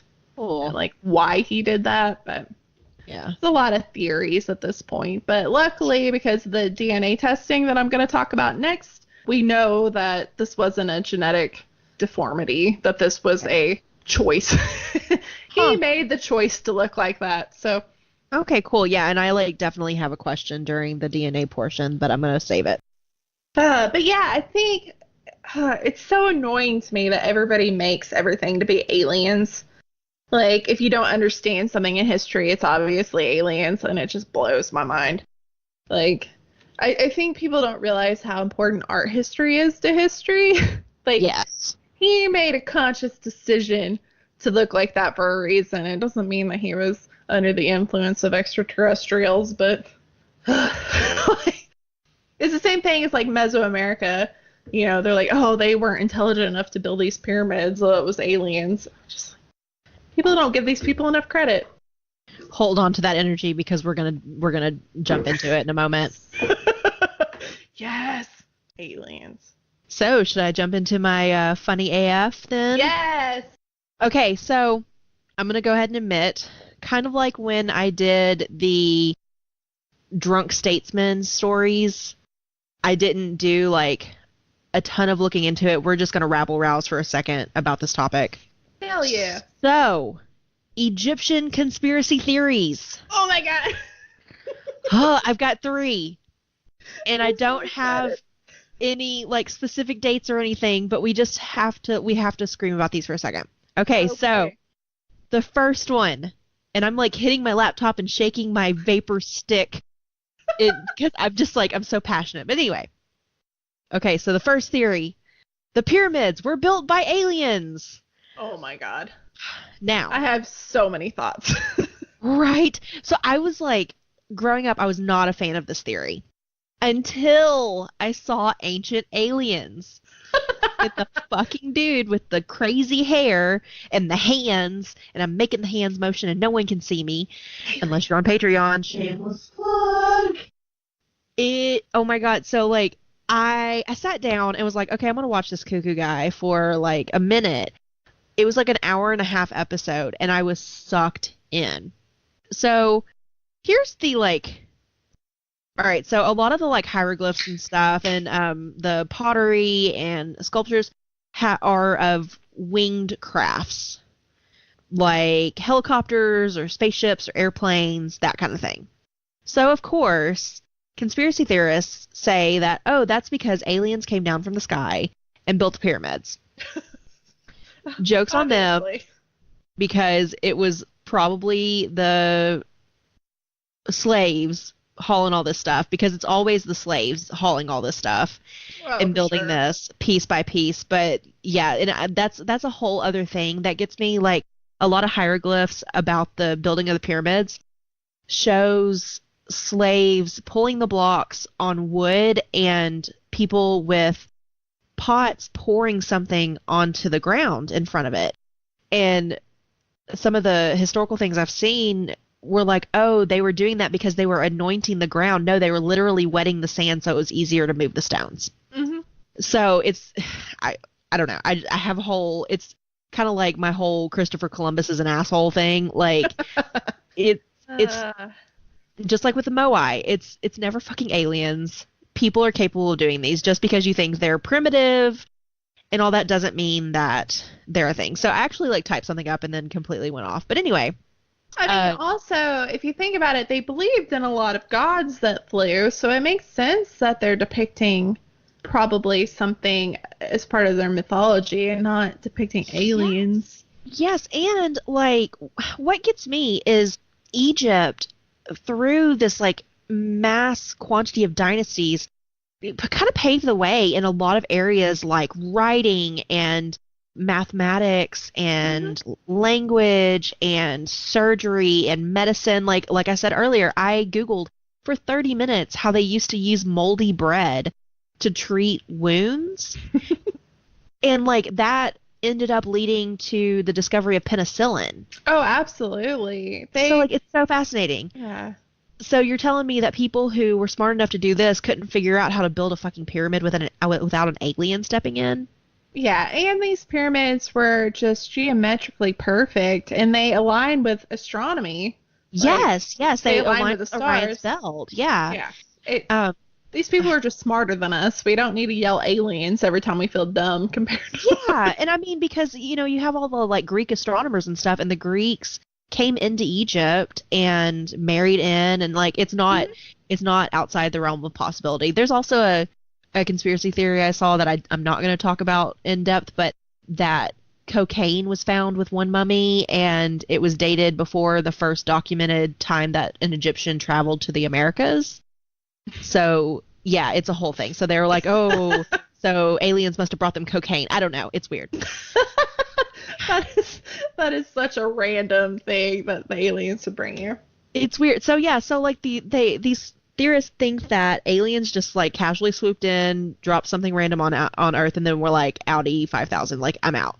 And I get it. I've seen some ancient aliens where it shows, like, it looks like they're in a spaceship and stuff, but, like, you know, like my last story, they were very stylized, and it was telling a story, not necessarily, none of these pharaohs are going to be depicted the way they actually looked. They wanted to look otherworldly because they thought they were gods, or they thought that they were, you know, gonna be gods when they died. So of course they're gonna be exaggerating a lot. Yeah, and I really don't think it's outside of the realm of possibility that these people could see, like, envision some kind of air travel and depict that, you know, like, they're very smart. Yeah. But I think recently, in the last couple of years, they actually found like a camp beside the pyramids where the pyramid builders would have been staying. So I think that really adds to, you know, the realism. But they were actually paid and well fed, so that's actually pretty cool. So so like the hieroglyphs from the era that they were built in that show like the airplanes and helicopters and all that, which, like, also, why would an alien bring a helicopter from space? Those aren't spacecraft, but whatever. Whatever. So these are all found in the Temple of Seti at Abydos. Abydos. Let's go with that. But yeah, so here's the second theory that I think kind of goes hand in hand with this. And you've already touched on it. It's that the pharaohs were alien-human hybrids. I came across that a lot, actually, because there's another conspiracy theory that Nefertiti was an alien hybrid. Yes. Because people don't know who her parents were. It's so obviously an alien, yeah. Obviously. But yeah, I don't think so. I think they were human. I mean, I believe in alien. I mean, okay, I won't say that. I do. I believe in aliens. I do not believe in pyramids. Yeah, I believe that it would be a waste of space if we were the only life forms in this entire universe. Like, I think that there's probably life somewhere. I don't think they came here to build pyramids. I don't. I think that ancient civilizations were incredibly intelligent and mastered mathematics before, you know, other civilizations. That doesn't mean that aliens did it. It just means that they were really smart. Exactly. I definitely believe in aliens, but I do not believe that. So here's what I'm proposing. I think we should take these two conspiracy theories and, like, Wonder Twin power activate them together and say that while the aliens came down here, they were like, okay, we're going to build these pyramids, we're going to bone your mom, and then we're going to, like, pop over and build, like, Stonehenge or maybe, like, Newgrange or Toltec Mound, something, and just, like, drop some bomb-ass, like, crop circles in Britain on the way out. Like, they're, like, popping wheelies in a cornfield in their space helicopter. So, yes. So I love the idea, and because of that artwork during his time, like, it makes it even better. And like, they found a coin that I think someone had planted that had, like, an alien being on one side, and they were like, oh, it's a pharaoh. It was bullshit, but, like, the language on it was, like, Latin, and they were like, no, bro, that's not, no. Also, when you watch Ancient Aliens, you should look, like, people will be talking, and one time me and Zeke were watching, and the guy was a podiatrist. And, like, they put his name a podiatrist, but, like, you normally don't look at their specialties if you're not really paying attention. He was just, like, an alien enthusiast. He wasn't a specialty, but if you look at any of them, none of them are actual specialists. Yeah, no, it's really weird. But, like, what do you study to become an alien specialist? I don't know. It kept saying, like, astronaut something. What was astronaut enthusiast? Something like that. I don't know. But there's, like, parapsychologists that just study, like, paranormal and stuff. So I'm sure there's something that's, like, aliens. But, yeah. As far as actual peer-reviewed scholarly articles, aliens aren't on board. Yes. Yeah, and I feel like there's a much better way for aliens to spend their time. But anyway, so here is my third and final conspiracy. It's I think it might be my favorite besides the whole rant we just went on. Scarlett Moffat went on a British television show to talk about how the pyramids of Giza were built by time travelers. Oh. What makes this the best is that before she went on the show, she tried to contact Stephen Hawking Oh, no. to talk about this, and he ignored her. Oh, good. Good for you, dude. Oh, but there is a but, and it is a big one. So after she went on the show and talked about it and made her argument, and here, I'm going to read you word for word what she said. Okay. My body is ready. Bring it on. So, in order to travel back in time, we have to go faster than light. The speed of light is the same latitude point as the tip of the Great Pyramid of Cheops. The speed of light is 319 and then loads of numbers. It's exactly the same latitude point as the tip of the Great Pyramid. So I think someone from the future realized we need the pyramids and went back in time and built them. And after Stephen Hawking heard this, Oh, yes. and thought about it, he emailed her and was like, bitch, you might be onto something. Oh, wait, what? That took a turn. Yes, he actually supported this conspiracy theory and said it was plausible. Whoa. And obviously nothing has been confirmed yet, but we will see. So this woman wins in my conspiracy book because she was literally backed up by Stephen fucking Hawking. I'm questioning everything I know right now. I know. I was like, oh, this is a funny one to talk about. Haha, what? Stephen Hawking? Okay, because I was like, oh yeah, Stephen Hawking probably dressed her down, listen here, but no, he fully supported it and said that it was plausible. Huh.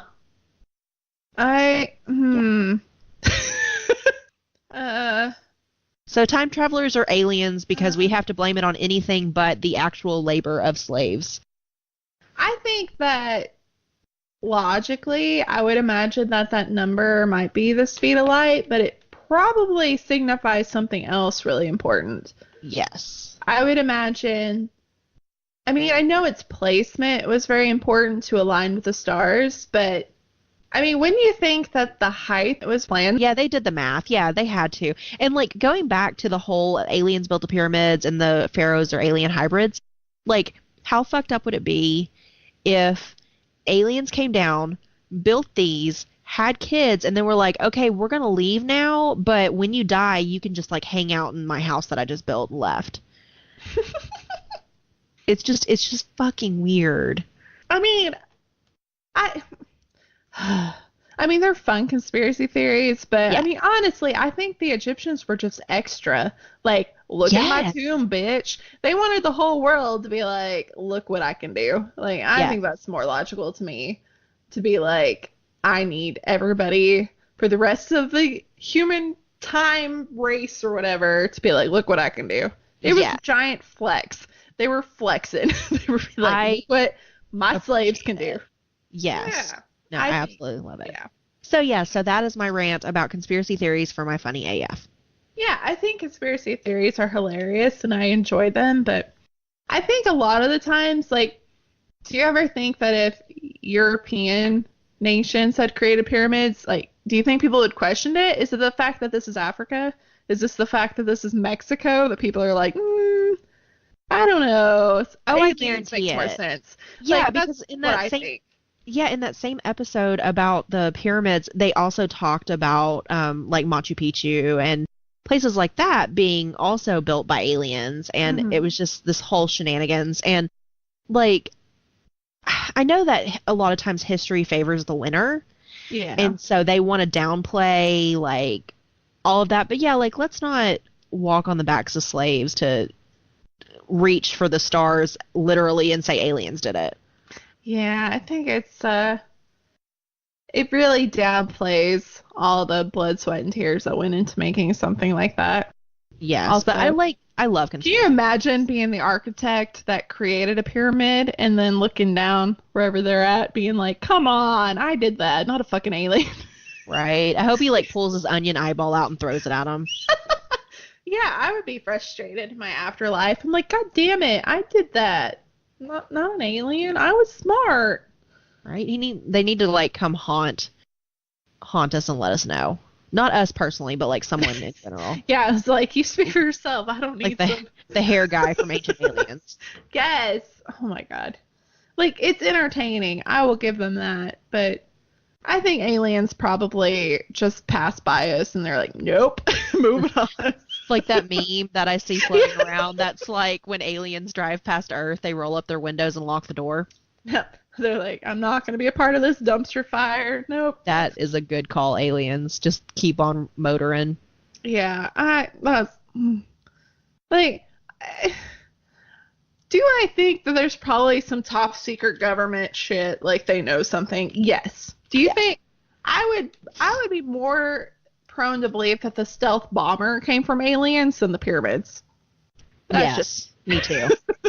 Yes. I think that some of those things make more sense, but yeah, I just think it's unfortunate that, I don't know, they were just so smart.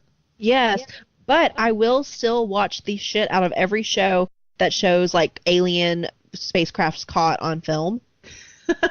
I'm absolutely fascinated. Absolutely. I find it really interesting, but I also don't want to fuck with an alien. Like, no. I don't want to see any of that. I've seen Signs. I don't want it. Cloverfield. I have an obsession with like alien movies and so. Yeah, I am interested in it, but I don't want them to come anywhere near me. Fun fact, my husband hates alien stuff, and if I'm watching something alien, he leaves. That's how I am with demon stuff, because I feel like if I listen or watch anything with demons, that I'm inviting it into my life, and I'm like, nope.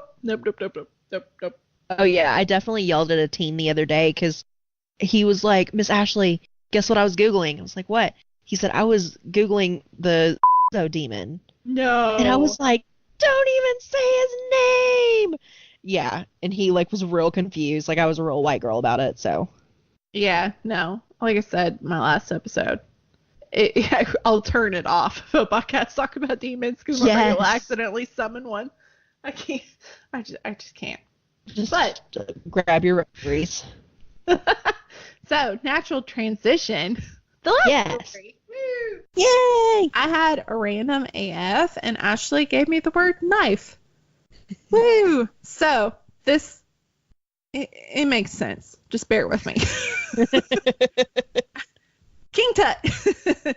So, King Tutankhamun ruled Egypt as a pharaoh for 10 years until his death at only 19, which is sad, which was around 1324 BCE. So he was a very young king. Although his rule was notable for reversing the old religious reforms of his dad, Akhenaten, who we just talked about, Tut's legacy was kind of canceled by his successors. Ooh, sad.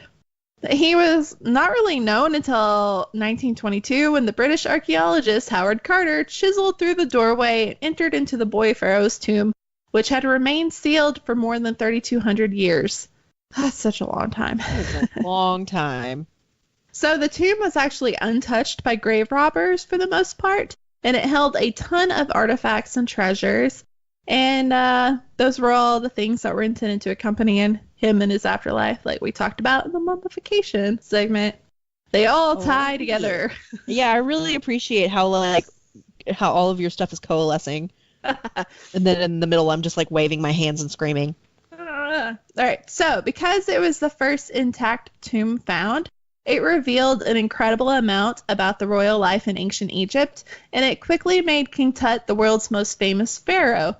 So, even though in life he wasn't very remarkable, today he's the most recognizable pharaoh, just because he was the only one to be found completely intact. Nice. If that makes sense. Okay. Yeah. So, back to his life. Early in his reign, he reversed Akhenaten's reforms, revived the polytheistic religion, and worshipped the god Amun, restored Thebes as the religious center, and he changed his name to distance himself from Old Daddy and the god Aten. So he went from... Oh, hold on. I know, it's the worst. I need to look at it. All right, so he went from Tutankhamun to Tutankhamun. Okay. Yes. I had to look at the name to get it right. Okay. He also worked alongside some powerful advisors, Horemheb and Ai, which both became pharaohs after his death. And he also worked really closely with his mother, Nefertiti, who may have actually helped Tut rule in the early years. Some scholars believe that Nefertiti actually became her husband's official co-regent under the name Neferu-Aten, which literally means beautiful are the beauties of Aten, a beautiful woman has come. Huh. It's quite the name. It is. I'll take that name. Right? Yeah, my name means from the ash tree meadow. Take that, Nefertiti. Total side note, my name means the feminine of Conan. My dad literally named me after Conan the Barbarian. So there's that. It was the only name he would agree to. So my mom kind of tricked him. Like, look how pretty it is, but it means Conan. So he was on board. All right. Nice. So Akhenaten was actually followed by a pharaoh named Smenkhare. I should have looked that up. All right. Some historians actually think that this might have been another name for Nefertiti, and this wouldn't have been crazy because in the 15th century BCE, the female pharaoh Hatshepsut ruled Egypt like a man as a pharaoh with a ceremonial false beard. So it's not completely out of the realm that Nefertiti had been like, all right, I'm a pharaoh, wore the beard, and then, them not actually document her as a woman. So if Nefertiti kept power during and beyond Akhenaten's last years, it's possible that she began the reversal of her husband's religious policies before Tut even came to the picture. At one point, she employed a scribe to make a divine offering to Amun, pleading him to return and dispel the kingdom's darkness. So, historical detour. On December 6, 1913, which is my birthday, a team led by German archaeologist Ludwig Borchardt, which is like the most German name ever. He discovered a sculpture buried upside down in a sandy rubble of the floor of an excavated workshop of a royal sculptor in Amarna. Yeah, sorry. The painted figure featured a slender neck, gracefully proportioned face, and a curious blue cylindrical headpiece of a style only seen in images of Nefertiti. Borch's team had an agreement to split the artifacts with the Egyptian government, so the bust was shipped to Germany. They didn't really tell anybody they had it. Oops. They only gave a single poor photograph that was actually published in an archaeological journal, and the bust was given to the expedition's funder, Jacques Simon, who displayed it for the next 11 years in his private residence. So, a year after Tut was discovered, Nefertiti's bust was put on display in Berlin, and throughout the 20th century, even though the world wars were happening, they kept it protected. It was actually revered by Hitler, who said, "I will never relinquish the head of the queen," and he hid her in salt mines to make sure she was saved. Huh. What? That is okay. That's an interesting nugget. I know, right? Especially because he was destroying art left and right. For real, the fact that he wanted to protect her is kind of mind-blowing. So today it draws more than 500,000 visitors a year. Detour over. I just thought it was interesting. You think about Nefertiti, you think of the bust. So, yeah. Anywho, his mom was a big deal, and King Tut may have been seen as this golden boy of ancient Egypt today, but during his reign, he was not very strapping. He was tall, but physically frail, and he had a crippling bone disease and a clubbed left foot. So, he's the only pharaoh that's been depicted seated while engaging in things like archery, and he walked with a cane. So he's actually the first one that's been shown with a cane, too. So he was actually depicted with his disabilities, which is really big, too, because most of the time they would be depicted as, godlike, no matter what they look like in real life. Oh, okay. So, big fucking deal. So, a new DNA study says that King Tut was weak, he was plagued by several strands of malaria, and he had a bone disorder.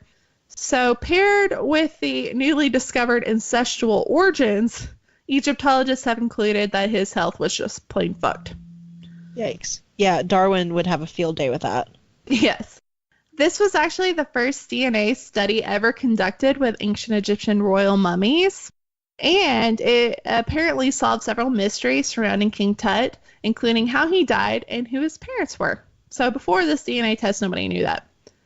So DNA tests published in 2010 revealed that Tut's parents were brother and sister, and that his wife, Anck-su-namun, was his half-sister.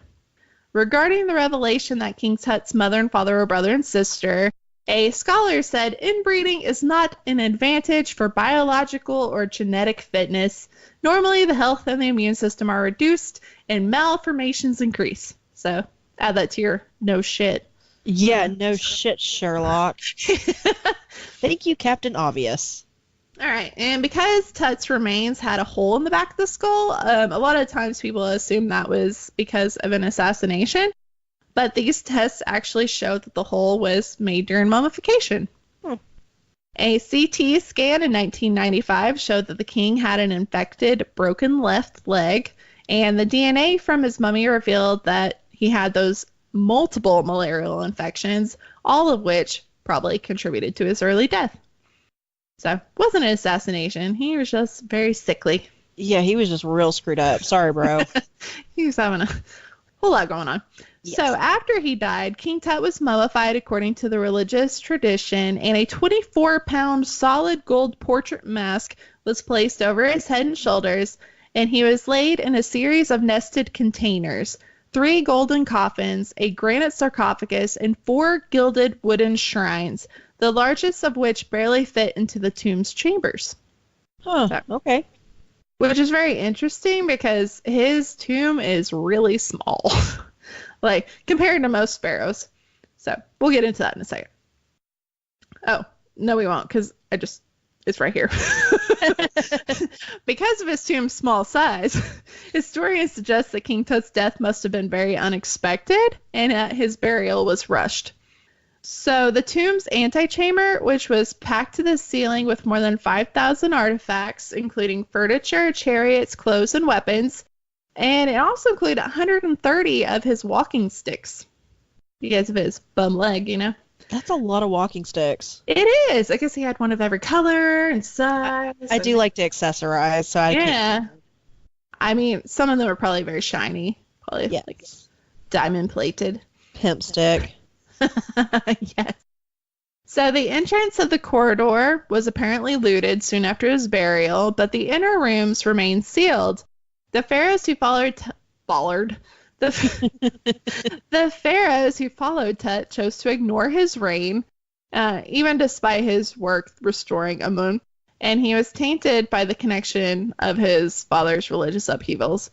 So within a few generations, he was pretty much forgotten, and the entrance had been clogged with stone debris. By the time he discovered Tutankhamun in 1922, British archaeologist Howard Carter had been excavating Egyptian antiquities, for 3 decades. At that time, they thought they had found everything in the Valley of the Kings. So they were very excited about finding a new tomb, and the image of Tut just spread worldwide. And it took Carter and his team a decade to catalog and empty the tomb, which was kind of impressive too, if you think about it. That's a lot of shit. Artifacts from his tomb toured the world in several blockbuster museum shows, including a worldwide 1972-79 Treasures of Tutankhamun exhibit. 8 million visitors in 7 U.S. cities viewed the exhibition, and 50 other precious items of the tomb were shown, and his burial mask was shown. Today, the most fragile artifacts, including the burial mask, no longer leave Egypt. They made it kind of like a law that it's not allowed to leave anymore. And his mummy is actually on display within the tomb. And he's in a climate-controlled glass box. So, if you go see Tut, he's in there. Cool. Yeah. So, of these artifacts was a knife. That is awesome. Tying it into the random word. What? Okay. So, the dagger had a sheath that was made of gold. Okay, cool. Nailed it. Nailed it. The blade was silverish, but oddly, it hadn't tarnished in 3 millennia. Experts thought at first that it was iron, but they were really confused because iron knives weren't actually used in Egypt until 100 years after Tut's death. So, big mystery. Experts also knew that this knife was significant because the dagger was buried next to Tut and was actually wrapped in the mummy in his leg. So, like, it was in his wrappings. Does that make sense? It was an X-ray that discovered this knife. Okay. And also, Yeah. That's really cool. yeah. So they found it in an X-ray, which I'm going to add the X-ray to our pictures so you can actually see the knife by his leg. It's really interesting. So to determine what the knife really was, Daniela Comelli, a professor of materials sciences at the Polytechnic University of Milan, used a procedure called X-ray fluorescent spectrometry to determine what it was actually made of. So, you have any guesses what it is? Meteorite. Oh, shit, you got it. Yes! That was a total guess. Yes! I'm awesome. Okay. This is the only time that it was actually extraterrestrial. What? Yes. Oh my god. So, yeah, it was forged out of meteorite iron, specifically a mix of iron, nickel, and cobalt, a typical mix of metals found in meteorites. Surprisingly, there's actually references to meteors in Egyptian writing. They called it iron from the sky, and there were other items made from it in Tut's treasures. So knowing about meteorites and that they were a natural occurrence and could be actually used in their materials put Egyptians far ahead of other cultures, which is also really interesting. That's cool. Side note, Anthony Bourdain also had a knife made of meteorite. Oh, I love him. I do too. I was thinking about him the other day. But yes, I had to share that. All right, so back to DNA tests. Yes. Now that I got the random word knife out of the way. I love it. Not only did the DNA mark the first time Egyptian government allowed genetic studies to be performed, it actually answered a lot of mysteries surrounding who Tut's family was. Because at that time, they didn't really know who his parents were. They didn't know what family tree he was in. So they used DNA samples from the mummy's bones of several unidentified mummies that they had. And they were able to create a 5-generation family tree for Tut's family. That's a lot, yeah. Yeah, so they found a lot of mummies that were really close to King Tut. So they assumed that he was related. But at that point, they didn't know a whole lot. So they looked for the shared genetic sequences of the Y chromosome, and it's a bundle of DNA that's only passed from father to son. And they were able to identify King Tut's male ancestors. So they were able to determine that the mummy that was known as KV55 was actually Akhenaten himself, and that he was in fact his father. What? Yeah. I love DNA. I know. They were able to find out that KV35 was King Tut's grandfather, the pharaoh Imhotep III. Preliminary DNA evidence also indicated that 2 stillborn fetuses entombed with King Tut were actually his daughters, and that he fathered them with his chief queen Anck-su-namun, /sister, whose mummy was also identified. Also, a mummy that was previously known as the Elder Lady has been identified as Queen T, who is King Tut's grandmother and the wife of Amenhotep III. Fun fact, she was discovered with perfectly preserved hair and an almost lifelike face.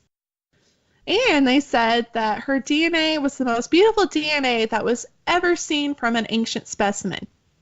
Huh. Yeah. Ruling even in the afterlife. Right? Such a badass. They said that, preserving DNA wasn't the aim of Egyptian priests, but the embalming method actually became really lucky for them because it preserved it and protected it as well as the flesh. So, obviously they couldn't have predicted it. We'd need DNA, but the method of mummification made it perfect for using DNA samples today. Nice. And they found King Tut's mother, who at that time they'd been calling the Younger Lady. And before this, they had actually speculated that King Tut's mother was Akhenaten's chief wife, Nefertiti. Mm-hmm. But the DNA evidence, suggests that that wasn't actually his biological mother. So that's actually pretty cool because she would have helped him reign and acted as his mother and took the title of King's mother, but she wasn't his biological mother. His mother would have been one of the lesser wives. That's awesome. Sorry. Reggie just distracted me for a second. No. And that is that. Awesome. Dude, I've learned so much today. I'm so pumped. I know, I love ancient Egypt. It makes me so happy. I'm sure we'll definitely like revisit this topic several times because I mean it's such a vast amount of information. Oh, absolutely. I only really touched on the 18th dynasty, so there's way more to get into. Heck yeah. Awesome. I know, it's very exciting. And they're really interesting. Like, I've always been kind of like, King Tut didn't really do a whole lot, but he didn't live very long, so he didn't have the opportunity to really do a whole lot. Yeah, yeah. Only reason he's famous is because his tomb wasn't, destroyed, but it's kind of one of those things like if he would have lived a long time, he would have had a big elaborate tomb and it would have got robbed.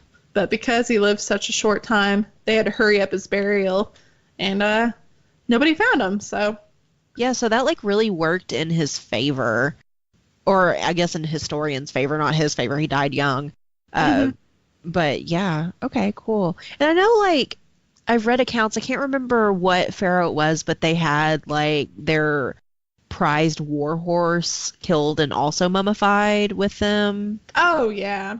And stuff like that. So like, and King Tut didn't really have that option because he just didn't like live long enough, I guess. Yeah, and I'd read some stuff like back when I was a kid and I was obsessed with Egypt. The idea was like he died in like a chariot accident or an assassination. So it's really interesting that everything's changed because in the last couple of decades, DNA analysis has been an option.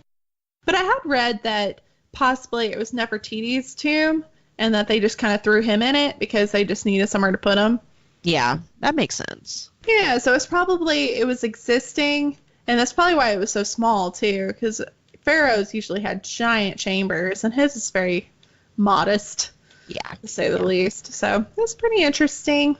But then conspiracy theory killed so many people when it was opened, but not really. True. I mean, I would still say it was probably all that bacteria.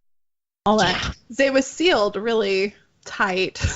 Yes. So when they opened it, I'm sure some spores got in some people's lungs. Gotta be.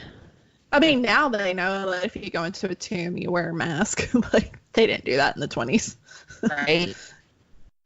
Zach Bagans leading with his mask everywhere. Yeah, no, it's just really exciting. It's one of my bucket list places. I want to go to Egypt so bad. Yes. So our merch site launched this week. Yeah, and you can find that at shop.spreadshirt. That's spreadshirt.com/historicalafpod. Yay! We have ordered our stuff, so I'm so excited. Cannot wait to do photos with it. I got something for me and my husband to make him pimp us out too. Yeah, and we got all kinds of stuff. We have our logo. We have a lot of quotes we've said from the pods. We have the engaging and some inebriated mischief shirts. We have a lot of nope stuff. So like yikes. Yikes. You can get coffee mugs. You can get all kinds of stuff. We have emotional support margarita. Yes. Yes. We have tons of stuff. And I mean, it'll change up. So grab what you want. If you do it for the next week-ish, by the time this comes out, you will get 15% off your order. Yes. We also have a shout out this week to Katrina Donovan. What? Oh, yeah. Thank you, Katrina. Thank you so much. Oh, I know. Thank you so much. She actually did my wedding photos for my elopement. She's a big fucking deal. She is. Goddamn professional photographer. What? They are wonderful. Yes, she's great. And like Brianne last week, she knows some of the worst party stories of me ever. So if she says anything, don't listen to her. So if she wants to come on the show and talk about party stories. Oh, God. Yeah. If you're a Patreon member, I have a deleted scene about one of those stories on there. So woohoo! Jump into that and get that little nugget. Oh, speaking of Patreon, if you want to become a member, go to patreon.com/historicalafpod. We have 2 tiers. We have a $2 called Fierce AF, and that is full access to a librarian's vault that has book lists based on our weekly themes. We also have a historian, a bucket list that has adventures and ideas for things that historical markers and museums that you can visit associated with our themes. You also get a social media shout out on our Facebook, Instagram, and Twitter. And as always, get our undying gratitude. Yes. Oh, yeah. So much gratitude. We also have Majestic AF, which is $5 a month. And you get everything from the Fierce AF rewards, plus a monthly Q&A party. You get to vote on our weekly theme topics. You have access to bloopers, compilations, deleted scenes, extended scenes, and you get a personal shout out on the pod. Yay. Oh, yeah. Which makes you extra awesome. Hell yeah. And we're actively working on putting out a whole lot more. So Yes, we will. So in the next week and a half-ish area, it'll definitely ramp up. So, whoops, I forgot something. Drunk dives. And we're going to do drunk dives. Mostly we're going to be watching, I know this is really hard, guys. We're going to watch movies and TV shows and then get drunk and bitch about how historically inaccurate they are. Yes. So, that'll be a good ass time. Oh, yeah. So strap in for that nugget of fun. I have a lot of thoughts about a lot of movies, TV shows. Yes. And we are still collecting names for our drawing. If you love us and have given us a listen, which obviously you have if you've gotten this far, go and give us a review on Apple Podcast or Spotify or wherever, Facebook, wherever you're listening, and send us a screenshot of it at historicalafpod@gmail.com. And we are putting your name in a drawing for some pretty cool swag, which will probably come from our Spreadshirt website, and it's pretty awesome.